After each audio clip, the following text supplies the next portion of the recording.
Для регистрации в информационной системе отслеживания перевозок транзит нажимаем на кнопку «Вход».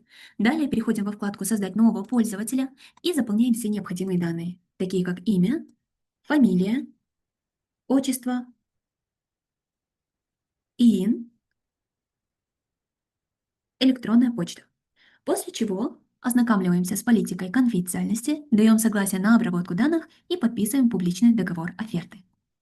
После чего нажимаем на кнопку «Создать».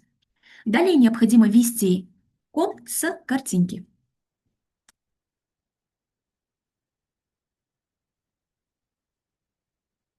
И повторно нажать на кнопку «Создать». Далее у нас выходит уведомление о том, что наш пароль был направлен на электронную почту. И мы проходим на авторизацию. Далее прописываем данные логина, пароль, а также подписываем все это электронной цифровой подписью. Для этого вводим данные, выбираем необходимый ключ и вводим данные электронной цифровой подписи, то есть пароль. После подписания нажимаем на кнопку «Вход», и тем самым мы авторизуемся в информационной системе.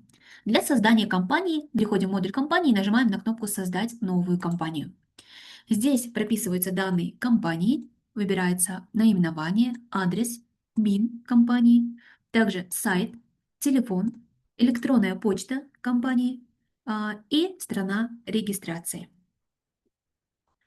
После чего нажимаем на кнопку «Сохранить». Тем самым у нас создана новая компания.